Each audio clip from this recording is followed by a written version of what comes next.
दोस्तों स्वागत है आपका आपके अपने ही चैनल 100% सिलेक्शन में। कैसे हैं आप? आशा करता हूं आप बहुत अच्छे होंगे।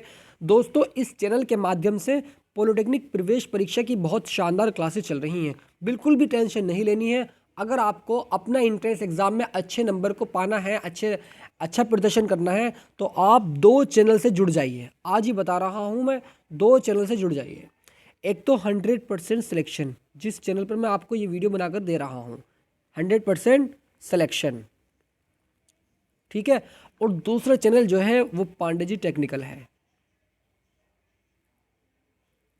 पांडे जी टेक्निकल, ठीक है। तो आप पांडे जी टेक्निकल चैनल पर और 100% सिलेक्शन चैनल पर, दोनों पर मजबूती के साथ जुड़ जाइए। डेफिनेटली आप अपने एग्जाम में बहुत अच्छा प्रदर्शन कर जाएंगे, ये मेरी गारंटी है। तो दोस्तों आइए फटाफट अंदाज में इस वीडियो की शुरुआत करते हैं। और इस वीडियो की शुरुआत बहुत ज़बरदस्त लाइन से करते हैं कि चलता रहूँगा पथ पर चलने में माहिर बन जाऊँगा, चलता रहूँगा पथ पर चलने में माहिर बन जाऊँगा। या तो मंजिल मिल जाएगी या एक अच्छा मुसाफिर बन जाऊँगा, या तो मंजिल मिल जाएगी या एक अच्छा मुसाफिर बन जाऊँगा। आइए दोस्तों इस क्वेश्चन को समझते हैं। इस क्वेश्चन में क्या कहा गया है?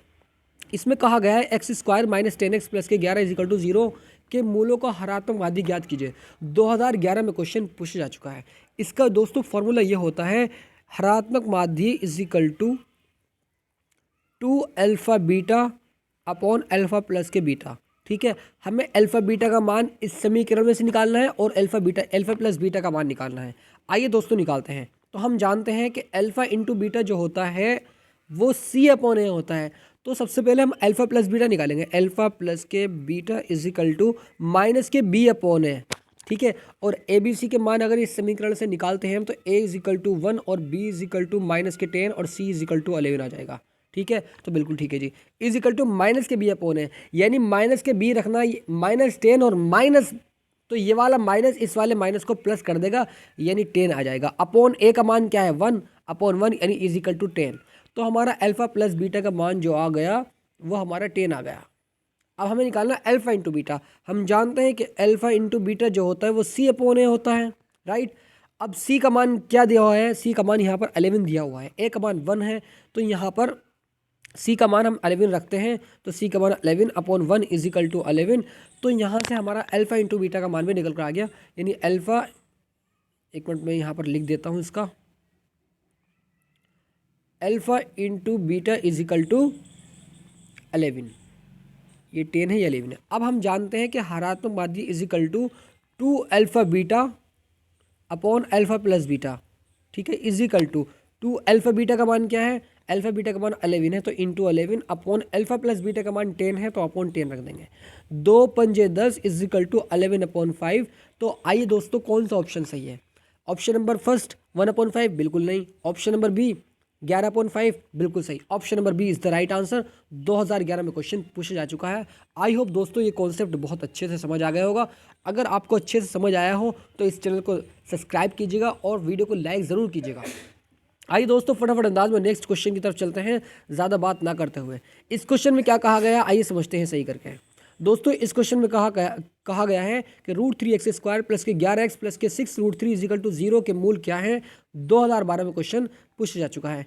यहाँ से सबसे पहले हम इसके फैक्टर करते हैं, यानी 6√3 की मल्टीप्लाई हम √3 से करते हैं, तो हमारा कितना आ जाएगा? हमारा 18 आ जाएगा। कैसे आ जाएगा आइए मैं करता हूँ। क्योंकि जब हम फैक्टर करते हैं तो x² के गुणांक की मल्टीप्लाई हम लास्ट में जो सी का ऑप्शन होता है उससे करते हैं, ठीक है। तो 6 जब √3 की मल्टीप्लाई हम √3 से करेंगे तो 3 आ जाएगा, और 3 की मल्टीप्लाई जब हम 6 से करते हैं तो 18, 6 × 18 आ जाएगा, ठीक है। तो बिल्कुल ठीक है जी। अब हमें 18 के टुकड़े ऐसे करने हैं कि प्लस करके 11 आना चाहिए। तो आइए करते हैं। तो हमारा √3x² प्लस के प्लस 9 दूनी 18, ठीक है, x प्लस 6√3, ठीक है दोस्तों। अब इसको हमें सिंपली खोल देना है। √3x² प्लस के 9x प्लस के 2x प्लस के 6, और इस 6√3 को हम लिख सकते हैं 2 × 3 × √3, ठीक है, क्योंकि 2 3 6 और इंटू 6√3, ठीक है, इंटू √3। अब हमें क्या काम करना है? √3x², यहाँ से हमें कॉमन लेना है, यहाँ से हमें अब इसको एक स्टेप में और करते हैं। √3x² प्लस के इस 9 को हम लिख सकते हैं 3 इंटू और 3, ठीक है। और इस 3 को भी हम लिख सकते हैं √3 इंटू √3, ठीक है। क्यों लिख रहे हैं अभी मैं बताता हूँ आपको क्यों लिख रहे हैं हमेशा, ठीक है। प्लस के 2x प्लस के 2 इंटू 3 इंटू √3, यहाँ तक क्लियर होना चाहिए दोस्तों बिल्कुल।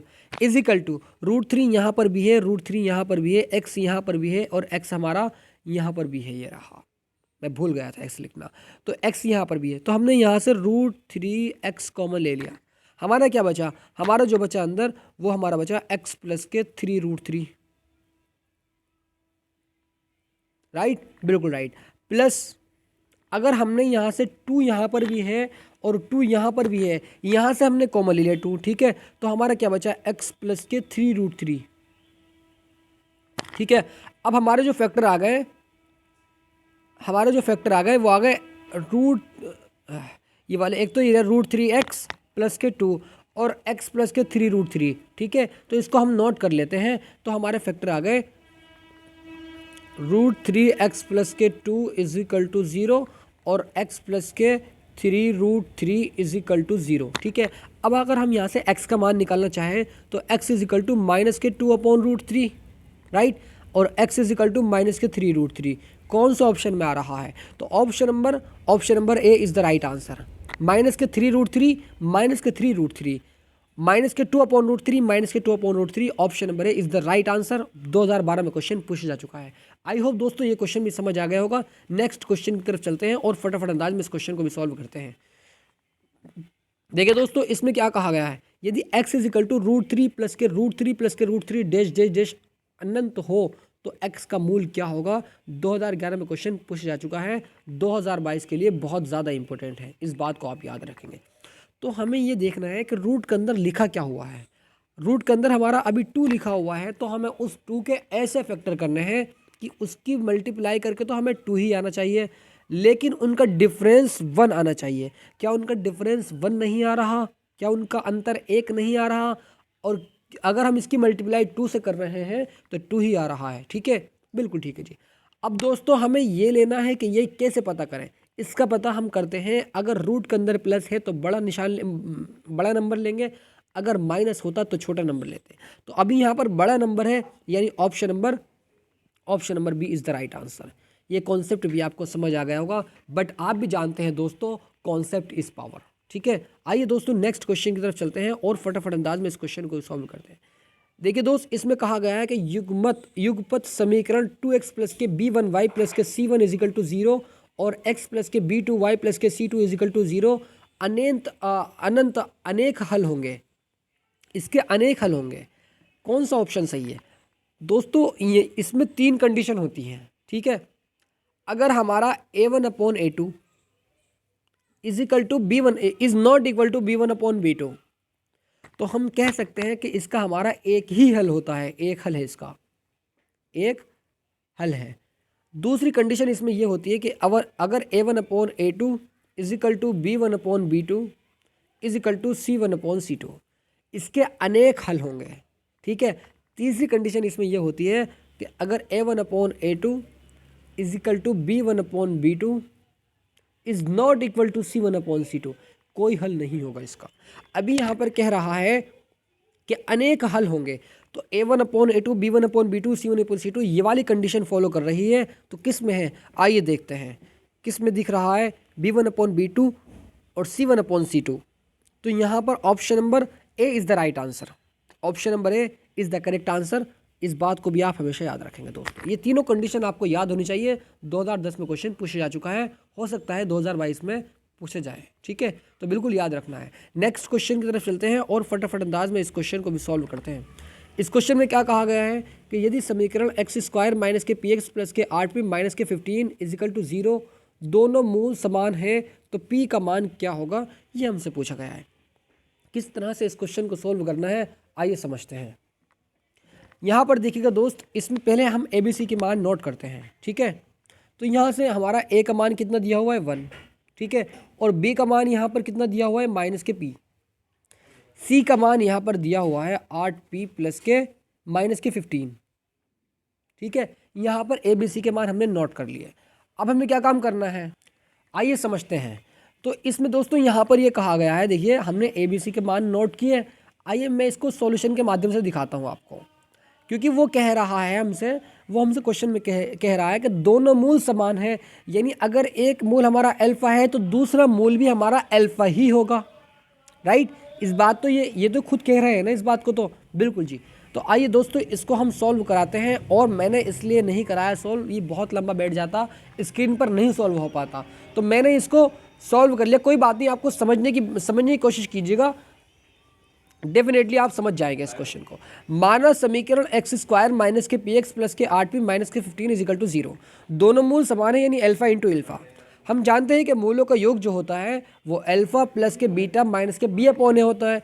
दूसरे जो मूल है हमारा बीटा, वो भी अल्फा ही है, यानी अल्फा प्लस के alpha is equal to minus के बी, यानी माइनस के पी अपॉन ए हमारा यहाँ पर आ जाएगा। ए का मान हमारा माइनस पी है, तो पी अपॉन ए माइनस हमने पहले लगा दिया। समीकरण यहाँ से हमारी, यानी यहाँ से हम अल्फ़ा का मान निकाल लेंगे। तो अल्फ़ा और अल्फ़ा कितना होता है 2 अल्फ़ा, तो 2 अल्फ़ा इजिकल टू पी, और ये वाला 2 उठ करके इसके पी के अपॉन में आ जाएगा, यानी अल्फ़ा इजिकल टू p/2 हो जाएगा। अब मूलों का गुणनफल जो होगा वो अल्फ़ा इंटू अल्फ़ा, हम जानते हैं कि मूलों का गुणनफल जो होता है वो c अपॉन ए होता है। अब c का मान तो यहाँ पर, यहाँ से यहाँ तक c का मान है, और a का मान यहाँ पर 1 है, ठीक है। तो यहाँ से 8p माइनस के 15 अपॉन 1 समीकरण यहाँ से पहली आ जाएगी। अब दोस्तों हम जानते हैं कि alpha square is equal to 8p minus के 15, ठीक है, क्योंकि अल्फ़ा का मल्टीप्लाई अल्फ़ा से करेंगे तो अल्फ़ा स्क्वायर 8p माइनस के 15। अब यहाँ पर अल्फ़ा की जगह अल्फ़ा का मान रख देंगे हम। अल्फ़ा का मान क्या है p/2, तो p/2 का whole square is equal to 8p minus के 15, ठीक है, जैसे कि आप देख रहे हैं। अब इसका स्क्वायर करेंगे तो p स्क्वायर अपॉन 4, 2 का square 4 is equal to 8p minus के 15, राइट, बिल्कुल। अब p square is equal to 32p minus के 60, ठीक है, बिल्कुल ठीक है जी। अब हमें पी स्क्वायर इस 32p को उठा करके इधर लेकर आएंगे, तो पी स्क्वायर माइनस के 32p प्लस के 60 इज इक्वल टू 0, ठीक है। अब हमें इसके फैक्टर करने हैं, तो p हमने यहाँ से कॉमन लिया, तो p माइनस 30 माइनस के 2 कॉमन लिया, तो p minus 30 is equal to 0, तो p minus 2 p minus 30 is equal to 0, ठीक है, तो बिल्कुल ठीक है जी। अतः p का मान जो आ गया हमारा वो 2 या 30 आ गया, ठीक है। तो आइए दोस्तों कौन सा ऑप्शन सही है, आइए समझते हैं। 2 या 30 आ गया, तो यहाँ पर देखिए दोस्तों 2 या 30, option number D is the right answer. I hope दोस्तों ये क्वेश्चन भी आपको समझ आ गया होगा, मुझे पूरी उम्मीद है। नेक्स्ट क्वेश्चन की तरफ चलते हैं। 2010 में क्वेश्चन पूछा जा चुका है। नेक्स्ट क्वेश्चन की ओर चलते हैं और इस क्वेश्चन को भी अच्छे से समझते हैं। नेक्स्ट क्वेश्चन तो दोस्तों है ही नहीं, तो आज इस वीडियो को यहीं एंड करते हैं और मिलते हैं नेक्स्ट वीडियो में। God bless you, love you and take care.